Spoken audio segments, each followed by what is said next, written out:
14% increase to Social Security, including retirement, disability, SSDI, survivors, SSI, and VA beneficiaries. I have all the details and what they're saying now right here in the video, so let's get right into it. All right, now in this video, I want to discuss the details of a new report that was just released suggesting a 14% raise for millions of Social Security beneficiaries. The report goes on to talk about a variety of different changes that would need to take place, as well as some staggering numbers that have been negatively impacting Social Security benefits for the last 20 years or so. I have all the details of the report right here in the video, so let's get right into it. However, really fast before we do, thank you so much for joining me. If you're new here or if you haven't done so yet, please make sure to subscribe by hitting the button right down below the video. As I am your one and only daily advocate, I am constantly watching all these new announcements and information hitting the wire, doing all the necessary research, and breaking it all down into these short videos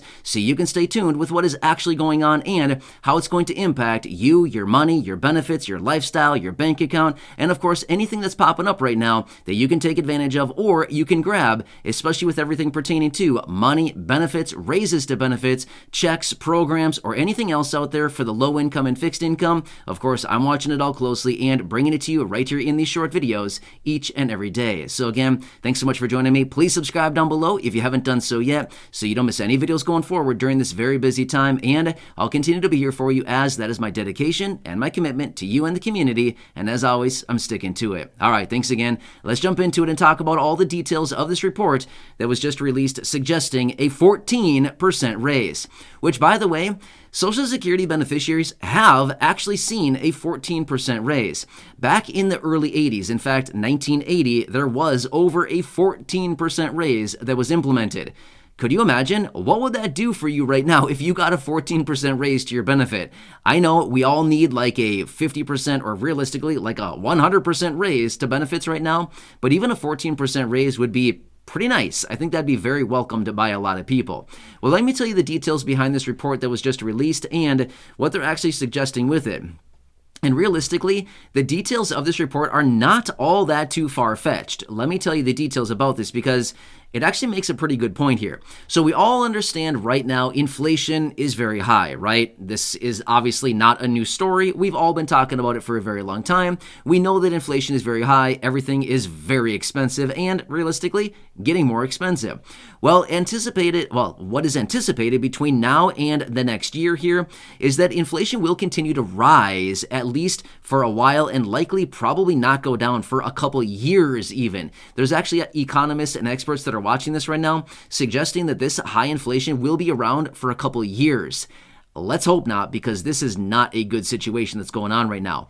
However, as a result of this, coupled with high inflation and a simple change to one way that the annual cost of living adjustment is calculated for Social Security beneficiaries, with all of this together in 2023, this could result in a 14% raise to monthly benefits, and again, which would also be implemented in 2024 because we know how the system works, right? Inflation goes up during one year, they announce the COLA, and then it goes into effect the following year. But again, this is suggested in 2023. But let me tell you the details behind this, because there's a lot of pieces of legislation that are currently in Congress right now that are actually suggesting this simple change to Social Security. So get this. Right now, the annual cost of living adjustment is calculated off of the CPIW, which is the Consumer Price Index for urban wage earners and clerical workers. We know this. We've talked about it before. However, there's many different pieces of legislation in Congress right now where they want to change this to the CPIE, Consumer Price Index for the elderly. Now, here's the details about this.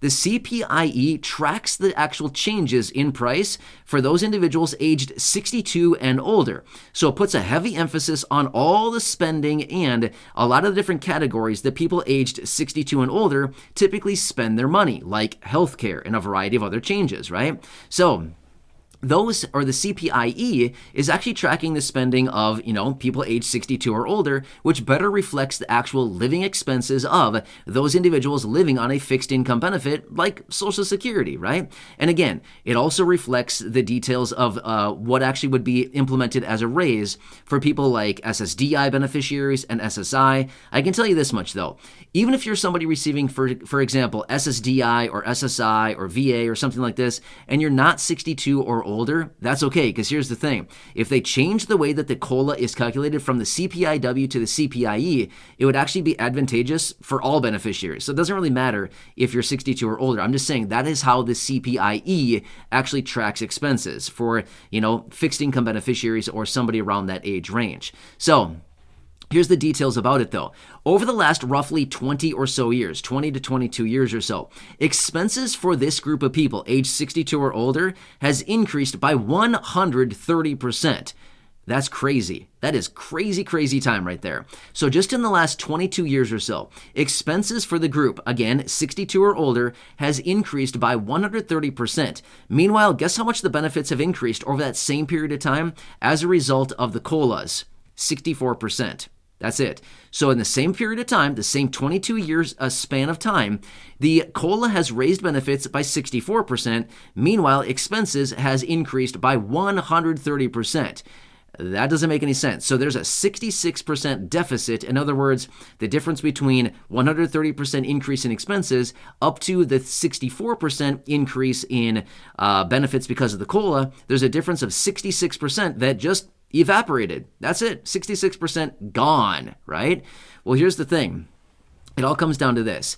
Two simple things. Number one, inflation continued to be very high through the course of 2023, resulting in a big COLA in 2024. Now, again, I know this is a long time out, but again, a lot of times when we're talking about big, important programs like Social Security, a lot of times there's a very long lead time on these programs, right? We got to look way out into the future and we need to forecast way out because that's generally how these programs work.